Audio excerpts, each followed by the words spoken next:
My brother stalked and assaulted my girlfriend. At a wedding, my parents defended him. Now he's in prison for domestic violence. The second Victoria, 25F, my girlfriend walked in. Samuel instantly started behaving inappropriately, making her deeply uncomfortable with his totally inappropriate actions. He practically pushed our mom out of the way to be the first to hug Victoria, holding on way too long until she had to physically step back. Throughout dinner, he kept finding excuses to touch her arm or shoulder, telling these fake inside jokes that made no sense since they'd just met, and literally shoving past me multiple times to sit next to her until he completely crossed the line by trying to feed her from his own fork while making intense eye contact. Victoria was obviously uncomfortable but kept being polite since it was our first family gathering, and she wanted to make a good impression. The whole evening, Samuel kept bringing up embarrassing stories about me from childhood, twisting them to make me look like a pathetic fool. He told this completely fabricated story about how he had to save my high school girlfriend from my alleged emotional abuse, which never happened. Victoria knew these stories weren't true because I'd already told her about my teenage years, but my parents just sat there nodding along like Samuel was telling gospel truth. After dinner, things got even worse. Victoria offered to help clean up, trying to be helpful. I was helping my dad move some boxes in the garage when I realized I hadn't seen Victoria for a while. I found her in the kitchen with Samuel literally blocking her path to the door. He had her cornered by the sink and was telling her how she deserved someone more exciting than his boring, unstable older brother. He was standing way too close and had his hand on the counter next to her hip. Victoria had already told him to back off twice by the time I walked in. When she saw me, she looked relieved and immediately came to stand by me. Samuel just laughed it off like it was all some big joke, but I could feel Victoria trembling. My girlfriend Victoria and I have been together for 8 months, and everything was absolutely perfect, until Samuel decided to completely wreck our lives with his obsessive behavior. I guess I need to provide some background about our family dynamic for this to make sense. Samuel and I grew up in an upper-middle-class family in a small town in Minnesota. Our parents both work in real estate and make good money, but they've always been more focused on maintaining appearances than actual family relationships. Samuel was born when I was 3, and from the moment he arrived, he became the center of our parents' universe. Nothing he did was ever wrong, and somehow everything was always my fault. Growing up, Samuel showed some really concerning behavior that my parents completely ignored. When he was 6, he deliberately broke my gaming console because I wouldn't let him play when he wanted to. Instead of punishing him, my parents bought him his own and told me I should have shared better. When he was 12, he killed my pet hamster by feeding it chocolate, knowing it was toxic. But my parents said it was an accident and that I shouldn't have kept pets if I wasn't going to watch them properly. In high school, he spread rumors about me cheating on my girlfriend at the time, which caused us to break up. My parents said he was just being protective of her. This pattern has continued into our adult years. Samuel still lives at home with our parents, working at my dad's real estate office and basically doing whatever he wants. He's sabotaged every relationship I've tried to have. With my last girlfriend before Victoria, he convinced her family that I had a gambling addiction. Completely false. Before that, he told another girlfriend that I had cheated on all my previous girlfriends. Also false. Each time, my parents either defended his actions or accused me of exaggerating. When I met Victoria, I decided to do things differently. I kept our relationship completely secret from my family for the first 3 months because I wanted to protect her from Samuel's usual tactics. Victoria is honestly the best thing that's ever happened to me. She's brilliant, compassionate, and works as a pediatric nurse at our local hospital. We met in the hospital cafe where I was getting coffee while visiting a coworker who had surgery. She was on her lunch break, and we started talking about the horrible hospital coffee. After a few more coffee chats, we started dating,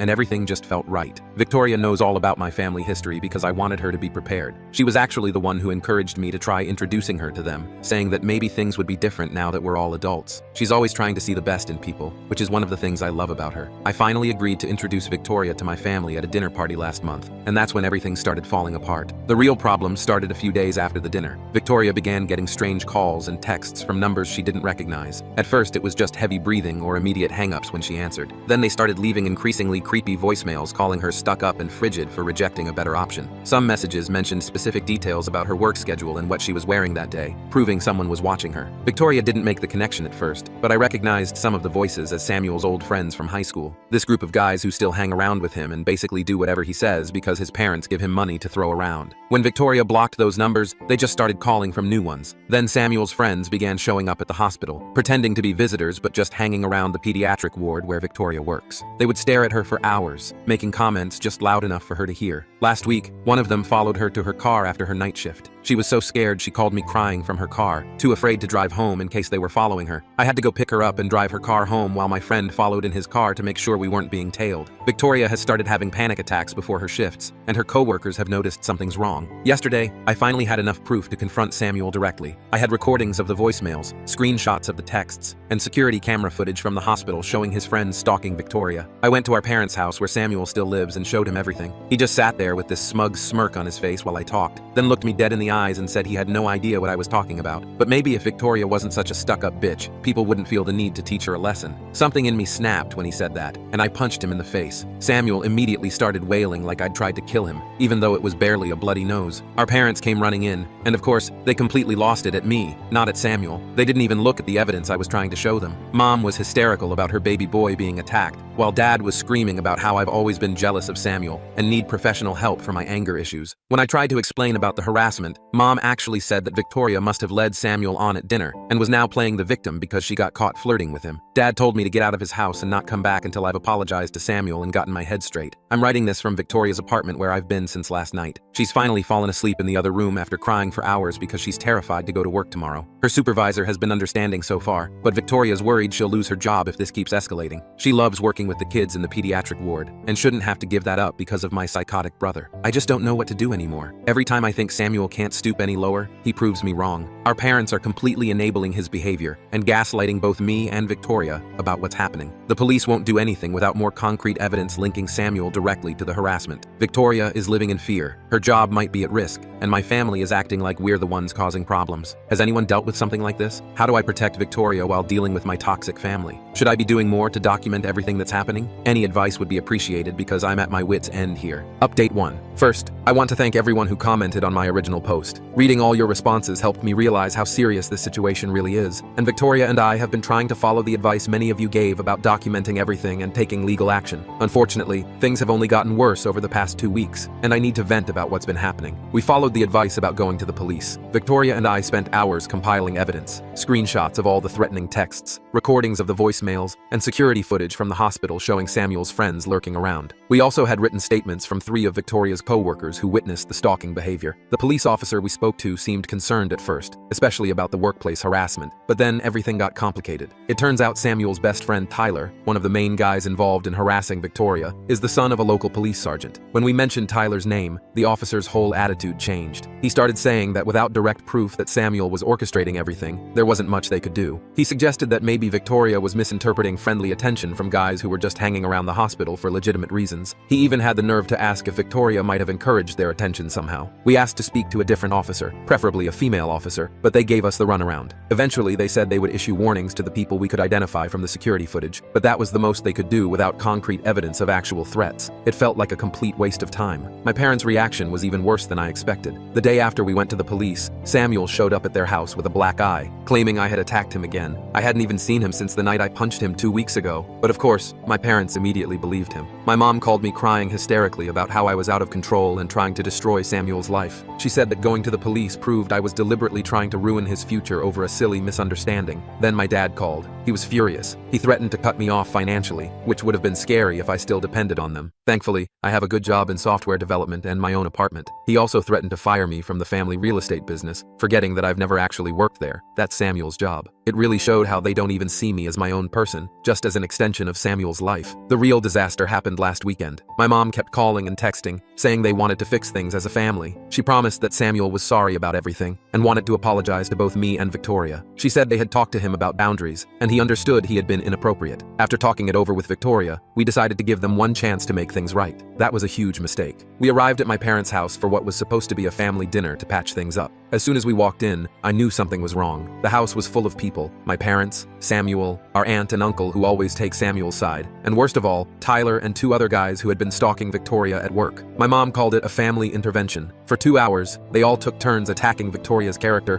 while Samuel sat there looking smug. My mom went on this long rant about how Victoria was obviously jealous of Samuel's good looks and success, and had been flirting with him at dinner that first night. She said Victoria was making up the harassment because she felt guilty about leading Samuel on and was trying to cover her tracks. My aunt suggested that Victoria was probably used to getting attention from guys at work and had misinterpreted friendly behavior as stalking because she had a guilty conscience. Samuel played his part perfectly, acting all sad and confused about why Victoria would make up such horrible lies about him. He kept saying things like how much he had looked forward to having a sister-in-law and how hurt he was that she would try to turn me against him. Tyler and his friends backed him up, swearing they had only gone to the hospital because they were visiting Tyler's sick grandmother, who apparently moves between different floors and departments every day. The worst part was when they started questioning Victoria's mental stability. They brought up how she sometimes works night shifts, suggesting that maybe sleep deprivation was making her paranoid. They talked about how stressful it must be working with sick children, implying that maybe she was projecting her work stress onto innocent interactions with Samuel and his friends. My mom even had the audacity to recommend a therapist who could help Victoria work through her tendency to create drama. Victoria tried to defend herself at first, calmly explaining the harassment and showing them the texts and voicemails again, but they talked over her, dismissed her evidence as misunderstandings, or suggested she had somehow provoked everything. When Tyler started describing in detail what Victoria had been wearing on specific days at work, proving he had been stalking her, my parents acted like this was evidence that Victoria had been trying to attract attention. It all became too much when they invited Tyler and his friends to join us for dessert, saying they wanted to show us what nice young men they really were. Victoria started having trouble breathing and had to leave the room. When I tried to go after her, my mom grabbed my arm and said it was time for me to choose between my real family and a girl who was obviously unstable and trying to cause problems. I chose Victoria. We left immediately, and I haven't spoken to my family since that night. Samuel's friends have gotten bolder with their harassment, now spreading rumors at Victoria's workplace about her being mentally unstable and having a history of making false accusations. Her supervisor called her in for a meeting yesterday to discuss concerns about workplace drama. Even though he seemed sympathetic, he warned her that all the disruption was starting to affect her job performance and suggested she might want to consider transferring to a different department or hospital. We've hired a lawyer who is helping us pursue restraining orders, but it's a slow process. Victoria has been looking into positions at other hospitals, and one of her former colleagues has offered to help her get a job at a hospital in a city about 300 miles away. I hate that we're being forced to consider such drastic measures, but I can't stand seeing Victoria so scared and stressed all the time. She cries before every shift now, and she's lost weight because she's too anxious to eat properly. I just don't know what to do anymore. Every attempt to handle this reasonably has backfired. My family is completely delusional, the police are useless, and it feels like Samuel is winning. How do you fight back when everyone is determined to believe the worst about you and the best about your abuser? Update 2. I wish I was posting with better news, but everything has completely fallen apart after what happened at my cousin Holly's wedding last weekend. I've been trying to process everything for the past few days before writing this update. What was supposed to be a happy family celebration turned into an absolute nightmare that ended with Samuel in handcuffs and our family permanently divided. Some context first. Holly has always been the only family member besides my grandfather who saw through Samuel's act. When we were kids, she caught Samuel torturing her cat and told everyone, but my parents convinced the family that she was lying for attention. She's never forgotten that,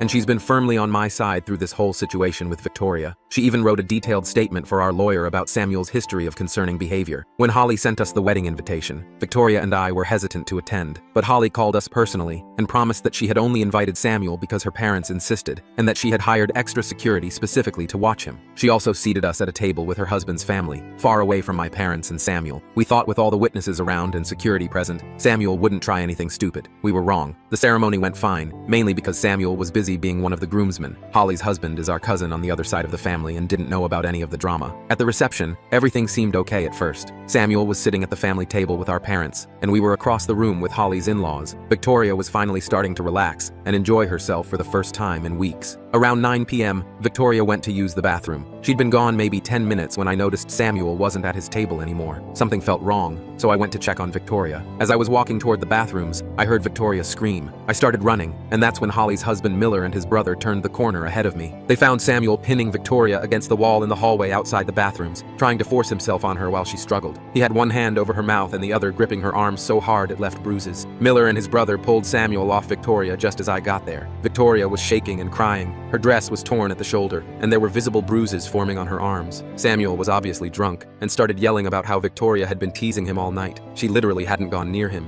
and how she had followed him to the hallway. She was there first. Miller's brother, who's a cop in another city, immediately called the local police while Miller helped Victoria to a private room where Holly and her mom were trying to calm her down. Here's where everything got even worse, if that's possible. When the police arrived, my parents tried to stop them from arresting Samuel. My mom was screaming about how it was all a misunderstanding, that Victoria must have led Samuel on, that they shouldn't ruin his life over a little drunken mistake. My dad actually tried to physically prevent the officers from handcuffing Samuel, saying they needed to handle this as a family matter. Samuel switched between crying about how Victoria had seduced him and threatening everyone, saying none of us understood what he was capable of. He looked completely unhinged. When they were finally putting him in the police car, he started shouting that Victoria was a slut who had been asking for it since the first time they met. Several guests recorded the whole meltdown on their phones. The aftermath has been brutal. My parents are on a rampage, calling everyone in the family to spread their version of events. According to them, Victoria lured Samuel Samuel to a secluded area, made advances on him, then screamed assault when he rejected her. They're saying she orchestrated the whole thing to get revenge on Samuel for exposing her lies about the harassment. They're even claiming that Miller and his brother roughed Samuel up before the police arrived. They didn't. And that Victoria gave herself the bruises. The one positive development is that Holly's wedding video caught Samuel following Victoria to the bathroom on camera. Between that, the bruises, multiple witnesses, and the videos of Samuel's meltdown during the arrest, our lawyer says we have a solid case. Several relatives who were at the wedding have come forward with statements about Samuel's behavior throughout the night, including him making crude comments about Victoria and following her around the reception. My parents are now threatening to disown me if Victoria doesn't drop the charges. They've been calling and texting non-stop,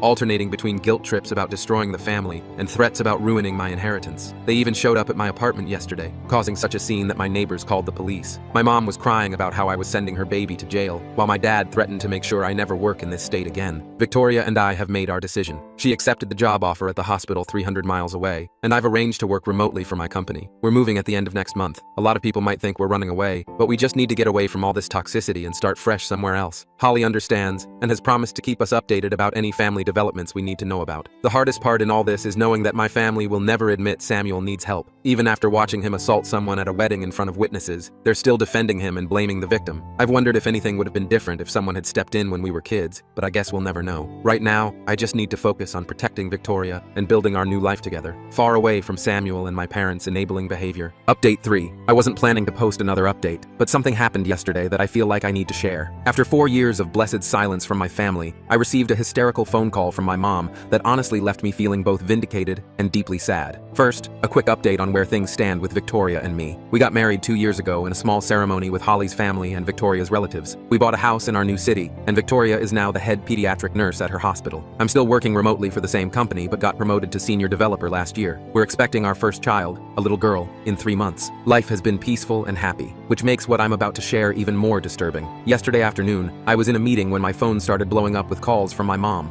I usually ignore unknown numbers since my family tends to get new phones to try to contact us, but this time she left a voicemail that sounded really desperate. When I called back, she was crying so hard I could barely understand her. It turns out Samuel got married last year to a woman named Rachel. None of us knew about it because we've had no contact with that side of the family since the wedding incident. Apparently, Samuel met Rachel at church, and their families arranged the marriage pretty quickly. My mom was babbling about how perfect everything was, how Samuel had finally found a good Christian woman who understood him, and how they were all so happy until last week. Last Thursday, Rachel's co-worker called the police after Rachel missed 3 days of work. When officers did a welfare check, they found Rachel with severe injuries. She had 2 broken ribs, a fractured wrist, and bruises all over her body. But here's the part that really got me. When the police investigated, they discovered that my dad had been helping Samuel cover up the abuse for months. Rachel finally broke down and told the police everything. Samuel had started hitting her just 2 months into their marriage. Every time she threatened to leave or tell someone, my dad would step in, using his connections in the real estate business to pressure Rachel's family about their mortgage, or threatening to get her fired from her job at one of his friend's companies. He even convinced Rachel's parents that she was mentally unstable and making up stories about Samuel, using the same tactics they used against Victoria. The final incident happened because Rachel got a promotion at work that would have given her financial independence. Samuel completely lost it and beat her so badly she couldn't go to work. When she called my dad for help, he told her to put some ice on it and remember her wedding vows. That's when her co-worker got involved and called the police. Both Samuel and my dad were arrested. Samuel for domestic violence, and my dad for witness intimidation and conspiracy. Mom wanted me to come back and help deal with everything. She kept saying that family needs to stick together in times of crisis, that Samuel and Dad needed my support, and that Rachel was obviously exaggerating things just like Victoria had. I lost it. I told her exactly how I felt about her enabling Samuel's behavior for his entire life. I reminded her of what they did to Victoria, how they chose to support Samuel even after watching him assault her at Holly's wedding. I asked her if she ever once considered that if they had gotten Samuel help when he was younger, or held him accountable for his actions, maybe Rachel wouldn't be in the hospital right now. Mom broke down completely, saying she realizes now that they should have done something sooner. She admitted that she and Dad had always known Samuel had problems, but they thought they were protecting him by covering everything up.